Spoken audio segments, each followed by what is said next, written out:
بحبنا للدعوة لله رب العالمين تطيب.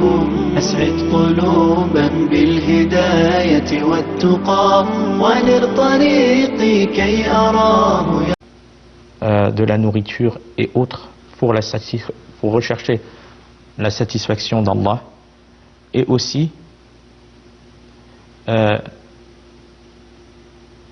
le fait de pouvoir revenir à ce qui lui était interdit pendant la journée de jeûne. C'est-à-dire qu'il rompt son jeûne en buvant, en mangeant, et tout ce qui lui était interdit lui devient autorisé à la rupture du jeûne. Donc il se réjouit de cela. Puis il y a aussi une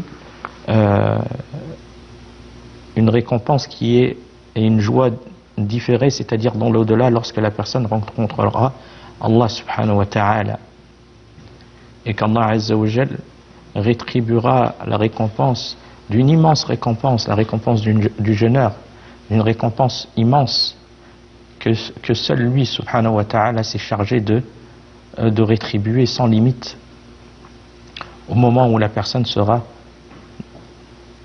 dans le plus grand besoin de ses bonnes actions. Donc c'est pour ça que la personne, elle se réjouit de pouvoir être dans ce mois, et qu'Allah subhanahu wa ta'ala lui a permis d'être dans ce mois en cette année, car elle ne sait pas si elle se retrouvera au mois de Ramadan prochain. Donc le fait de saisir l'occasion par toute bonne action que la personne puisse se faire, et plus précisément dans ce mois de Ramadan. Et des personnes que nous connaissons tous, subhanallah, qui étaient là au Ramadan passé avec nous et qui ne se trouvent plus parmi nous. Donc la personne, elle doit saisir ces occasions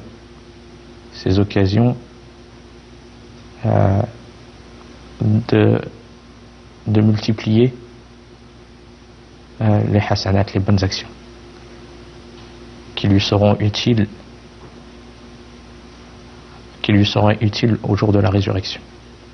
Eh bien, la récompense du jeûne qu'Allah rétribuera au jeûneur, c'est celle-là, cette joie différée. Lorsqu'il Allah Azza wa Jalla le rétribuera de cette œuvre, le jeûne. Et parmi la récompense du jeûneur, il y a une porte au paradis qui s'appelle Ar-Rayyan. Comme il est venu dans le hadith du prophète alayhi salatu wa salam, authentifié par l'imam al-Bukhari, عن سهل بن سعد رضي الله عنه عن النبي صلى الله عليه وسلم قال إن في الجنة بابا يقال له الريان يدخل منه الصائمون يوم القيامة لا يدخل منه أحد غيرهم يقال أين الصائمون فيقومون لا يدخل منه أحد غيرهم فإذا دخلوا أغلق فلم يدخل منه أحد. Dans ce hadith, le prophète sallallahu alayhi wa sallam dit: il y a au paradis une porte appelée Ar-Rayyan. Le jour du jugement, seuls les jeûneurs l'emprunteront. On appellera où sont les jeûneurs, ils se lèveront. Subhanallah. Alors, ça, c'est une rétribution particulière aux jeûneurs. Où sont les jeûneurs, ils se lèveront et personne n'y entrera à part eux. Personne n'y entrera à part eux. Une fois entré, on la refermera et plus personne ne pourra y accéder. Plus personne ne pourra accéder. C'est une porte spéciale pour les jeûneurs. On demande à Allah Azza wa Jal, par son immense grâce, de nous faire tous entrer par cette porte du paradis appelée Ar-Rayyan. Allah Azza wa Jal détient l'immense grâce, subhanahu wa ta'ala. Et cette porte comme nous l'avons cité, elle est exclusive aux jeûneurs. Donc, la personne, elle doit se réjouir de ce qu'elle accomplit journalièrement ces jours-ci, c'est-à-dire le jeûne, et de ressentir cela afin que cela lui facilite l'accomplissement de cette adoration, et que cette adoration ne soit pas une routine. Et on doit ressentir et rechercher par cela la satisfaction d'Allah et la récompense d'Allah, comme l'entrée par une porte au paradis qui s'appelle Ar-Rayyan, et que seuls les jeûneurs y entreront. Donc la personne, elle doit ressentir cela afin que ça la pousse à l'accomplissement de cette noble adoration. Et donc, le plaisir instantané à la rupture du jeûne, c'est juste une image de ce qu'il y aura plus tard, qui est la rétribution d'Allah subhanahu wa ta'ala au jeûneur.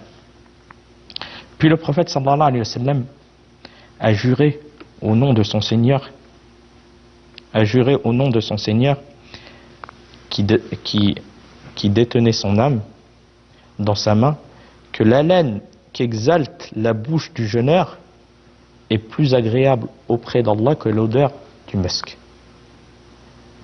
Car cette haleine-là, même si elle est détestable auprès des gens, elle résulte d'une obéissance à Allah et d'une soumission à Allah et d'une adoration d'Allah en recherchant la satisfaction d'Allah par le biais du jeûne. Donc même si elle est détestée auprès des gens, du fait que la personne, le ventre vide, cela a répercussion sur la laine du jeûneur, eh bien le fait qu'il sache que même si elle est détestable auprès des gens, eh bien elle est aimée auprès d'Allah subhanahu wa ta'ala, et plus agréable auprès d'Allah azza wa jal que l'odeur du musc. Et cela montre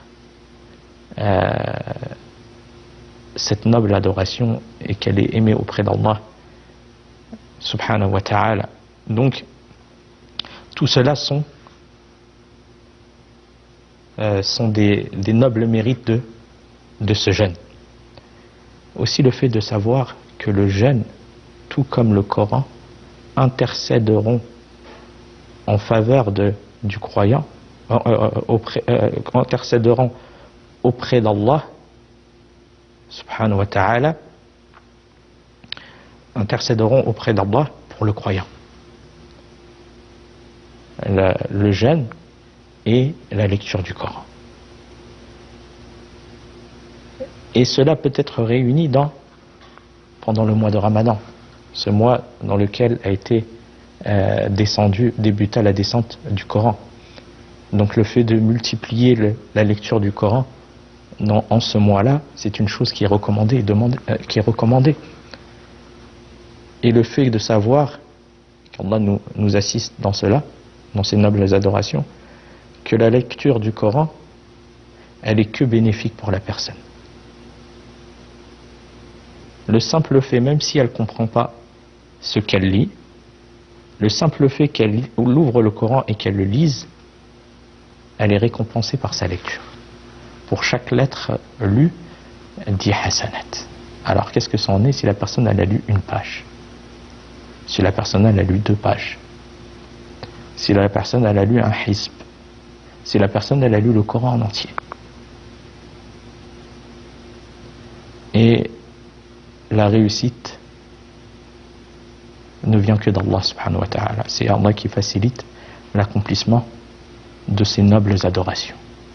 Eh bien, le fait de savoir aussi que le Coran, la lecture, la personne qui lit le Coran et la personne en état de jeûne, ces adorations intercéderont auprès d'Allah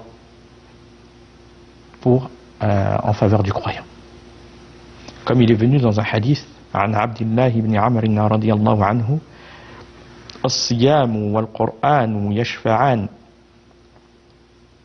يشفعان للعبد يقول الصيام هذا قول النبي صلى الله عليه وسلم, c'est la parole du prophète صلى الله عليه وسلم. الصيام والقرآن يشفعان للعبد يقول الصيام أي يا ربي إني منعته الطعام والشهوات بالنهار فشفعني فيه, ويقول القرآن منعته النوم بالليل منحته النوم بالليل فشفعني فيه فيشفعان. Le prophète sallallahu alayhi wa sallam a dit dans ce noble hadith, le jeûne et le Coran intercèdent pour le serviteur. Le jeûne dit, Seigneur, je l'ai certes privé de nourriture et de boisson durant la journée. Ainsi, fais-moi intercéder pour lui. Et le Coran dit, Seigneur, je l'ai privé de sommeil durant la nuit. C'est-à-dire que la personne a prié et récité aussi le Coran en prière. Ainsi, fais-moi intercéder pour lui. Alors, ils intercéderont en sa faveur. Ce hadith, il a été authentifié par l'imam Al-Albani, rahimahullah. Donc, ce qui prouve que l'adoration, la personne doit avoir une part d'adoration de lecture du Coran, surtout en ce mois de Ramadan, et une part de jeûne. De profiter de ces adorations qui intercéderont auprès d'Allah en faveur du croyant. Et cela montre le mérite du jeûne, tout comme le mérite de la lecture du Coran qui est la parole d'Allah subhanahu wa ta'ala. De plus, le jeûne contracte les voies de Satan. Et on peut dire adoucit les désirs ou les tentations qui deviennent plus faibles chez la personne, et Satan a moins emprise sur la personne par le biais de ce jeûne-là. C'est pour ça qu'il a été conseillé par le prophète sallallahu alayhi wa sallam pour la personne qui n'a pas la capacité au mariage, qui n'a pas la capacité financière au mariage, car le mariage, ça demande capacité financière afin de pouvoir subvenir aux besoins de son épouse et de sa famille. Et la personne qui n'est pas capable et qui a des désirs, eh bien le fait de jeûner afin que cela puisse diminuer les désirs chez la personne et aussi contracter les voies de Satan sur la personne qui pourrait l'emmener vers les péchés. Et bien évidemment, si la personne elle est dans les capacités au mariage, eh bien il y a un grand bienfait dans le mariage, surtout si la personne est dans le besoin. Ça peut être obligatoire pour elle si elle est dans les capacités et que elle n'arrive pas à contrôler ses désirs. Eh bien Allah subhanahu wa ta'ala nous a légiféré le mariage, a légiféré à la communauté le mariage, afin que ces relations soient dans le licite. Et dans ce cadre-là à légiférer et qui soit dans la satisfaction d'Allah subhanahu wa ta'ala, et de prendre garde à l'illicite et à la fornication, qui est un grand mal pour la personne et qui fait partie des grands péchés en islam. Donc le prophète alayhi salatu wa salam a donné de nobles conseils aux jeunes de la communauté par sa parole alayhi salatu wa salam. عن عبد الله بن مسعود رضي الله عنه قال لنا رسول الله صلى الله عليه وسلم يا معشر الشباب من استطاع منكم الباءة فليتزوج فإنه أغض للبصر وأحسن للفرج ومن لم يستطع فعليه بالصوم فإنه له وجاء متفق عليه authentifié par l'imam Al-Bukhari et Muslim. D'après Ibn Mas'ud, qu'Allah soit satisfait de lui, le prophète sallallahu alayhi wa sallam a dit: ô jeunes gens, quiconque parmi vous possède la capacité physique et les moyens financiers nécessaires au mariage, qu'il se marie. Il lui demandait de se marier. S'il a les moyens financiers et la capacité physique au mariage, il lui est demandé qu'il se marie, comme le prophète sallallahu alayhi wa sallam a dit. Certes, le mariage contraint, regardez les bienfaits du mariage, subhanallah, contraint à abaisser les regards et préserve la chasteté. Quant à celui qui n'en possède pas les moyens, à différence de la personne qui n'a pas les moyens, qui est pauvre, quant à celui qui n'en possède pas les moyens, qu'il jeûne. Regardez le mérite du jeûne. Pourquoi? Le prophète sallam a dit: car le jeûne le protégera contre la tentation. Iblis, il utilise toutes les voies pour tenter et amener la personne au péché et au mal. Et parmi cela, le désir. Et bien évidemment, Allah subhanahu wa ta'ala, il nous a interdit cela, mais il nous a autorisé le mariage. Donc la personne qui est dans le besoin, elle doit emprunter, et qui est dans la capacité financière, elle doit emprunter la voie du mariage. Et c'est une voie qui l'amène à tout bien, le fait de fonder une famille, d'avoir une stabilité, d'avoir des objectifs clairs. C'est un bien, un grand bien. Donc ce hadith, il a été authentifié par l'imam Al-Bukhari et Muslim. Et on voit le mérite du jeûne, car le jeûne protège la personne contre la tentation. Donc ça aide la personne qui n'est pas en capacité au mariage. Avec tous les autres bienfaits. Il n'y a pas que ces bienfaits-là, tous les autres que nous avons cités aussi. Avec tous les autres bienfaits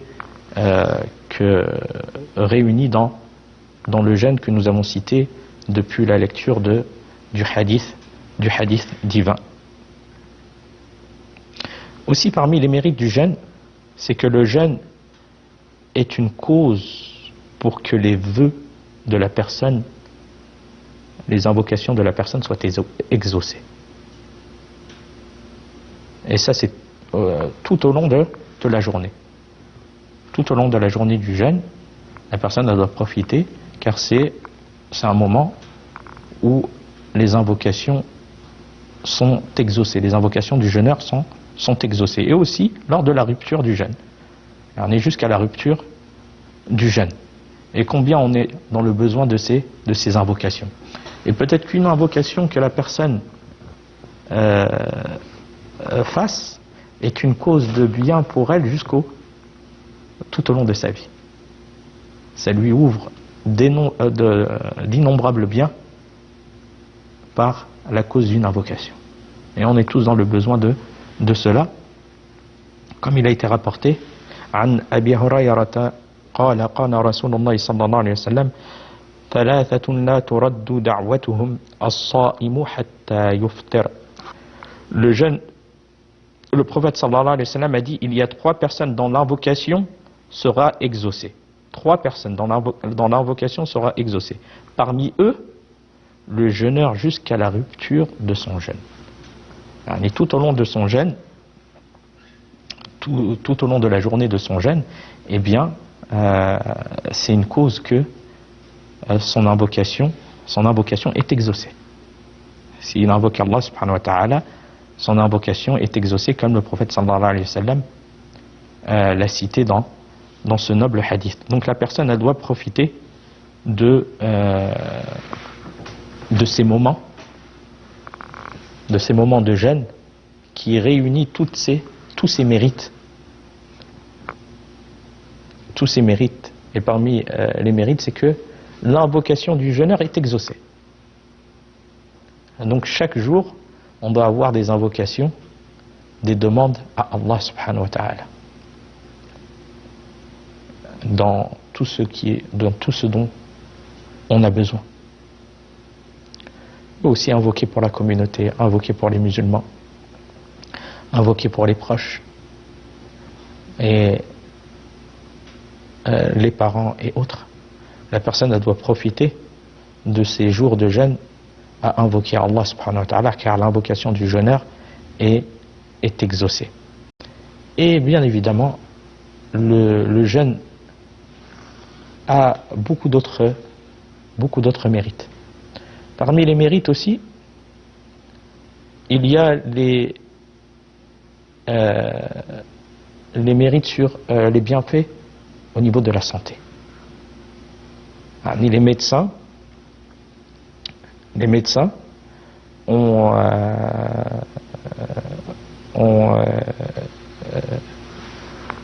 trouvé que le jeûne est une cause de guérison de beaucoup de maladies. Et ils utilisent ce moyen pour soigner, est un moyen de soigner le corps et de le libérer des toxines qui s'y trouvent. Donc, il a même un effet médical au niveau du corps, mais bien évidemment la personne elle jeûne dans le but d'adorer Allah et de se rapprocher d'Allah subhanahu wa ta'ala. Wa fil khitam hada wallahu a'lam wa sallallahu ala nabiyyina Muhammad wa assalamu alaykum wa rahmatullahi wa barakatuh. لله رب العالمين تطيب أسعد قلوبا